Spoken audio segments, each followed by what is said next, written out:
Assalamualaikum warahmatullahi wabarakatuh. Nama saya Muhammad Iqmal Al-Ramzani dari Prodi Teknologi Rekayasa Perangkat Lunak. Oke, di sini saya akan menjelaskan apa itu komputer kuantum.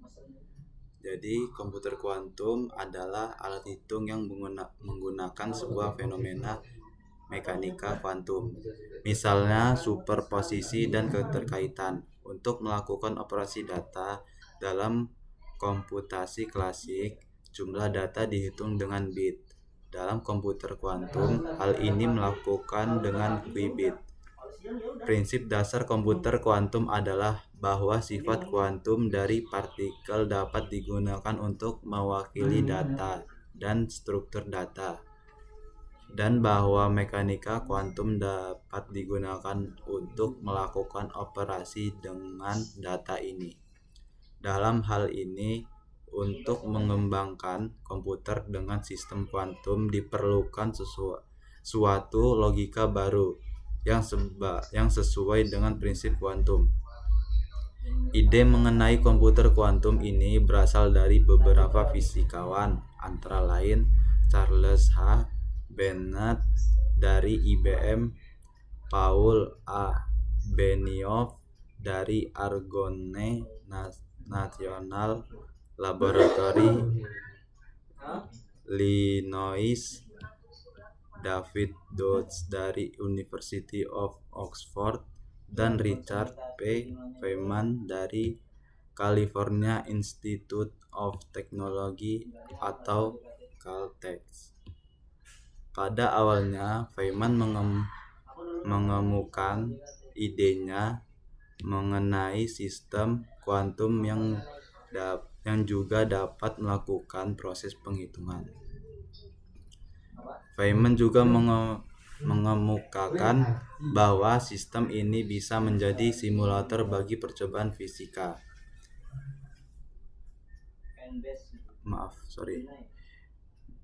Bisa menjadi simulator bagi percobaan fisika kuantum. Selanjutnya, para ilmuwan mulai melakukan riset mengenai sistem kuantum tersebut. Mereka juga berusaha untuk menemukan logika yang sesuai dengan sistem tersebut. Sampai saat ini telah ditemukan dua algoritma baru yang bisa digunakan dalam sistem kuantum, yaitu algoritma Shor dan algoritma Grover. Walaupun komputer kuantum masih dalam pengembangan, telah dilakukan eksperimen di mana operasi komputasi kuantum dilakukan atas sejumlah kecil qubit. Riset baik secara teoritis maupun praktik terus berlanjut dalam laju yang cepat, dan banyak pemerintah nasional dan agensi pendanaan militer mendukung riset komputer kuantum untuk pengembangannya, baik untuk keperluan rakyat maupun masalah keamanan nasional seperti kriptoanalisis.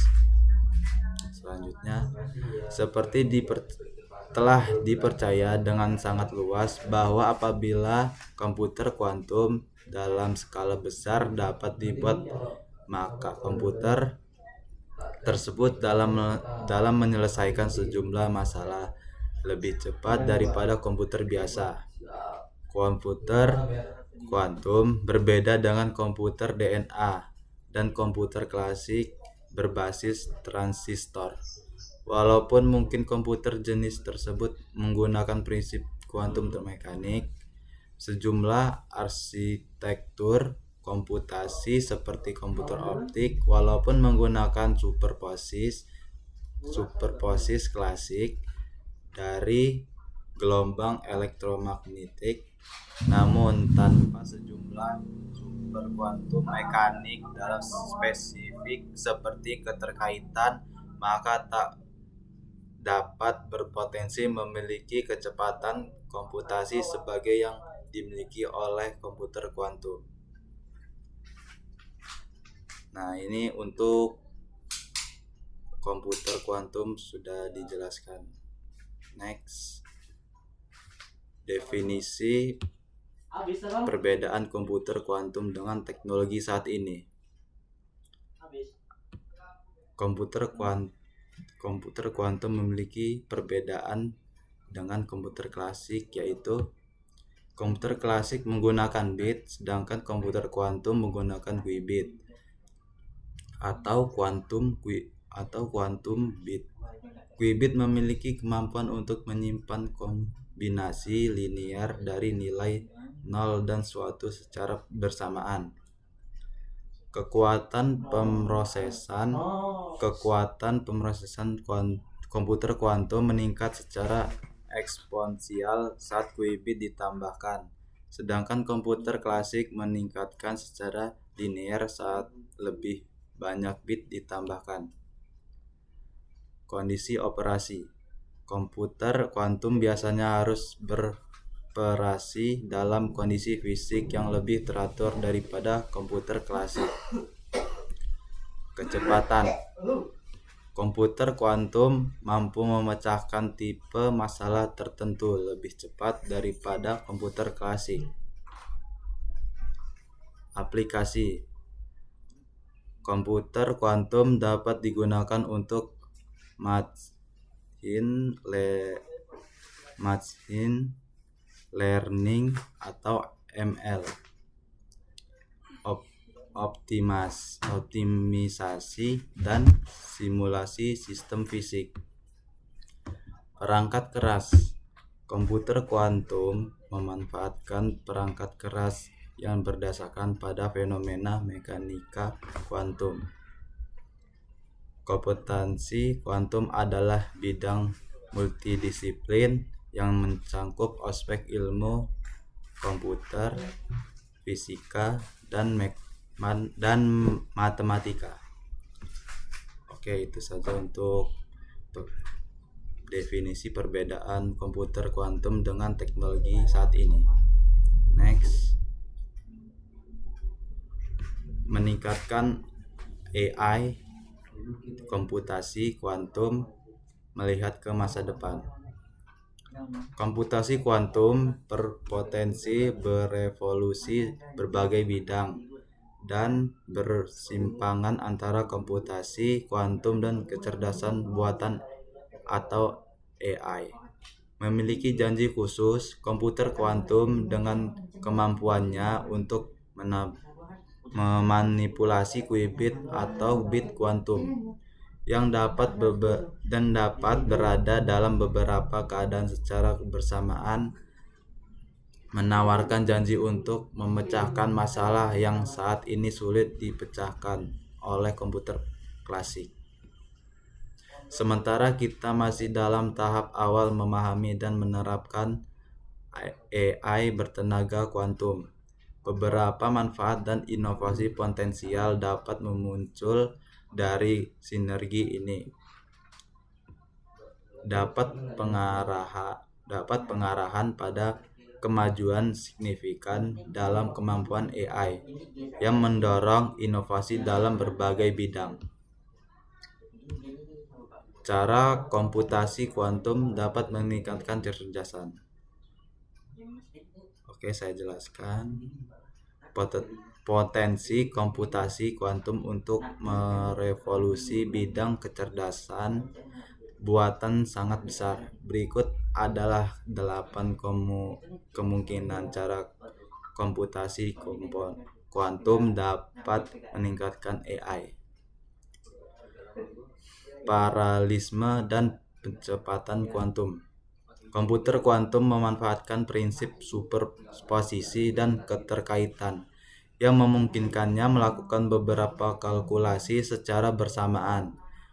Paralelisme ini dapat mempercepat algoritma AI secara signifikan, terutama untuk tugas melibatkan perprosesan kumpulan data besar atau menyelesaikan masalah mengoptimalkan yang rumit. Komputer kuantum berpotensi mengungguli komputer klasik dalam berbagai aplikasi AI karena sifat komputasinya yang sangat unik.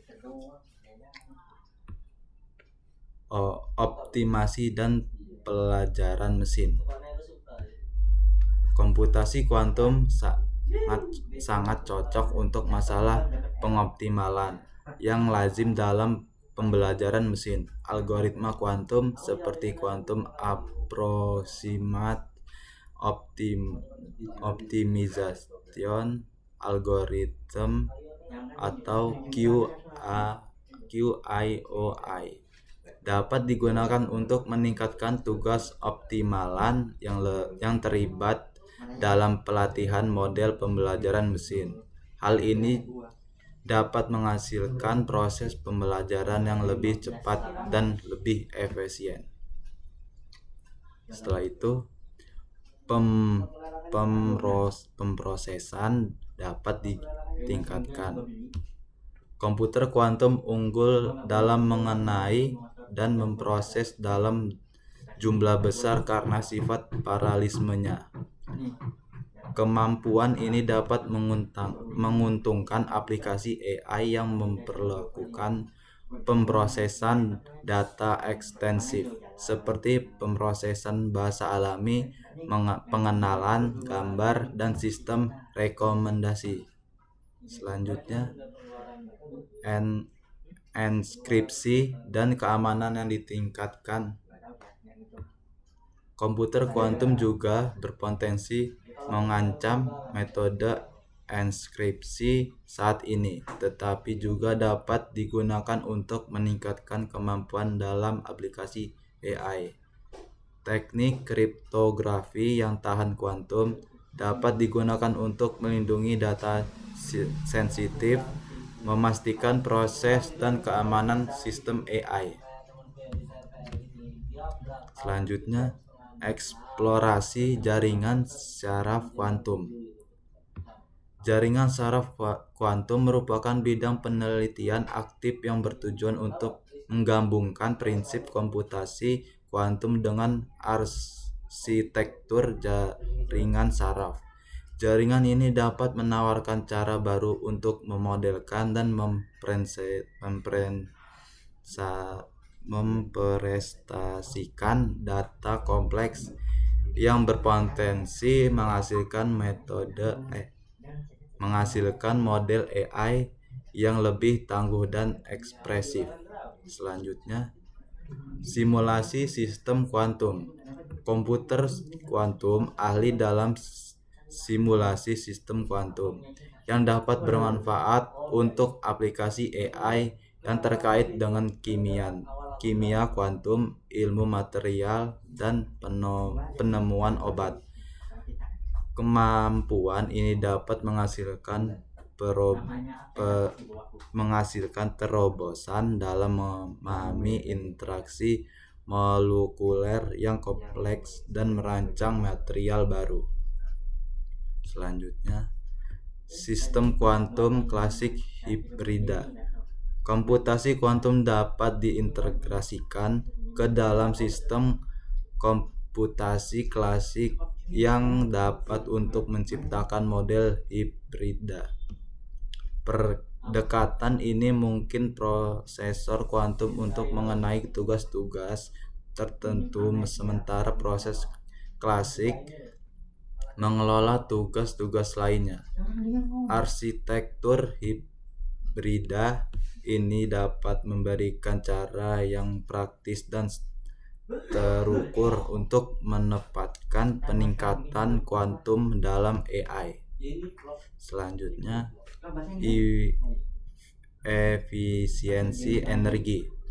Komputer kuantum berpotensi memecahkan masalah dengan langkah komputasi yang lebih jauh sedikit daripada komputer klasik. Hal ini dapat menghasilkan algoritma AI lebih hebat energi, terutama untuk tugas yang saat ini membutuhkan sumber daya komputasi yang besar.